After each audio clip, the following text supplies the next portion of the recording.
வணக்கம். ஆகாஷ்வாணி புதுச்சேரி செய்தி சுருக்கம் வாசிப்பவர் செங்கேனி பழனி. பிரதமர் திரு நரேந்திர மோடி நாளை புதுடெல்லி பாரத் மண்டபத்தில் உலக உணவு இந்தியா 2025 மாநாட்டை தொடங்கி வைக்கிறார். உணவு பதனீடு மற்றும் இயற்கை உணவு உற்பத்தியில் இந்தியாவின் வலுவை உலகிற்கு வெளிப்படுத்தும் மேடையாகவும் சர்வதேச ஒத்துழைப்பு மற்றும் முதலீடுகளை அதிகரிக்கும் வாய்ப்பாகவும் இந்த 4 நாள் மாநாடு அமையும் என அரசு வட்டாரங்கள் தெரிவித்துள்ளன. பிரதமர் திரு நரேந்திர மோடி நாளை உத்தரப்பிரதேஷ் மற்றும் ராஜஸ்தானுக்கு பயணம் மேற்கொள்கிறார். உத்தரப்பிரதேஷ் மாநிலம் கிரேட்டர் நொய்டாவில் சர்வதேச வர்த்தக கண்காட்சியை அவர் தொடக்கி வைக்கிறார்.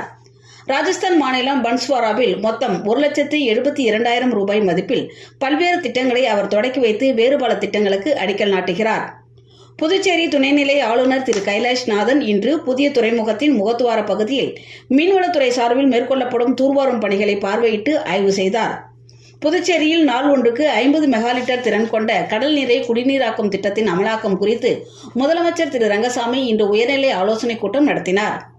புதுச்சேரியில் இந்திரா காந்தி சதுக்கத்தில் இருந்து ராஜீவ்காந்தி சதுக்கம் வரை மேம்பாலம் கட்ட மத்திய அரசு 436.18 கோடி ரூபாய் முழு நிதி உதவிக்கு ஒப்புதல் அளித்திருப்பதை தொடர்ந்து மேம்பாலம் கட்டும் பணிகள் இவ்வாண்டு டிசம்பர் இறுதிக்குள் தொடக்கப்பட்டு 30 மாதங்களில் நிறைவேற்றி முடிக்கப்படும் என பொதுப்பணித்துறை அமைச்சர் அலுவலகம் தெரிவித்துள்ளது. ஆசிய கோப்பைக்கான 20 ஓவர் கிரிக்கெட் போட்டித் தொடரில் இந்தியா பங்களாதேஷ் அணிகளுக்கு இடையே இன்று துபாயில் நடைபெறும் சூப்பர் 4 போட்டியில் முதலில் ஆட பணிக்கப்பட்ட இந்திய அணி சற்று முன் வரை 11 ஓவர்களில் 2 விக்கெட் இழப்பிற்கு 112 ரன் எடுத்திருந்தது. வடக்கு மற்றும் அதை ஒட்டிய மத்திய வங்கக்கடல் பகுதிகளில் நாளைய தினம் காற்றழுத்த தாழ்வு பகுதி உருவாகலாம் என்றும் இது காற்றழுத்த தாழ்வு மண்டலமாக வலுப்பெற்று வரும் 27ஆம் தேதி வாக்கில் தெற்கு ஒடிசா மற்றும் வடக்கு ஆந்திர கரையை கடக்கக்கூடும் என்றும் எதிர்பார்க்கப்படுகிறது. இத்துடன் இந்த செய்திச் சுருக்கம் நிறைவு பெறுகிறது.